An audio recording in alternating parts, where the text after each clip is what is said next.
Hi guys, welcome back to the channel, and we continue on our series maximizing your income. But I have a very interesting topic to take you guys on today, and it's because three friends reached out recently and were sharing some of their plans they had for relocation and how much recently it's been quite tough to plan for it financially.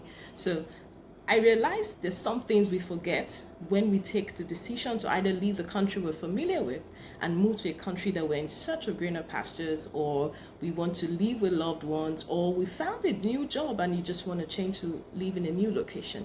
But as you move from a country that you've spent a lot of years in to understand, to adapt to, you have to prepare yourself with necessary knowledge to survive in a new country. So guys, here are three things you need to put in mind financially or economically. I don't know how you classify that as you plan your JAPA moves. So number one, know the economy of the country.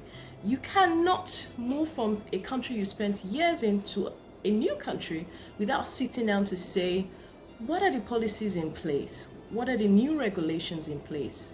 What are the policies in place to address inflation, which is a current global issue?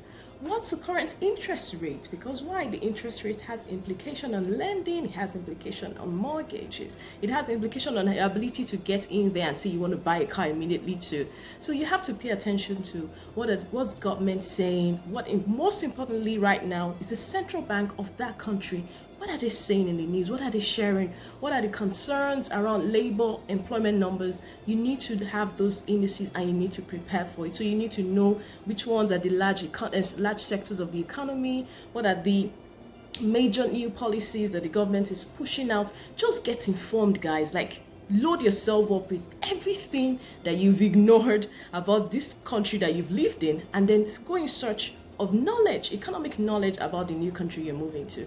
Number two, guys, is know the cost of living indices. The beautiful thing is a number of the developed worlds have good records, so you can go online, search what's the cost of living in XYZ country that you're moving into. You'll be able to see what the cost of rent is, what the cost of education, what's the transportation system like.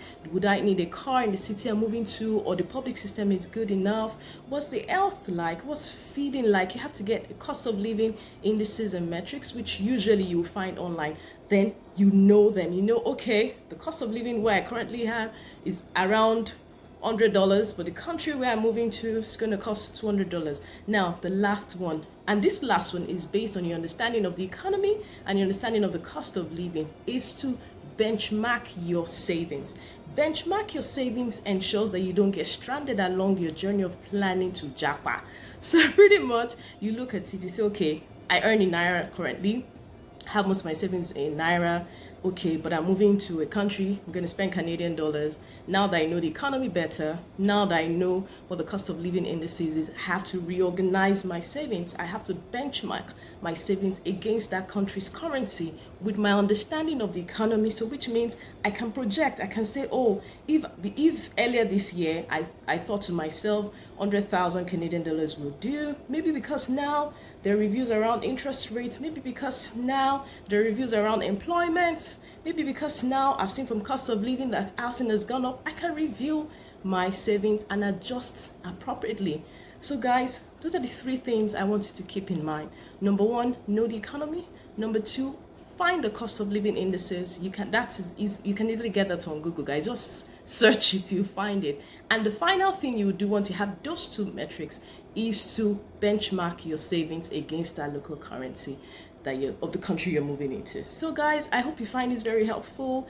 If you have comments or other things you want to add, because maybe you two are doing some JAPA moves, okay, you can add it in the comment section. I think that will be helpful to a lot of people. And if you also have other topics you want me to talk to, I have a number of them lined up that should be coming out shortly in the next few weeks. Please share and we'll be happy to get on them.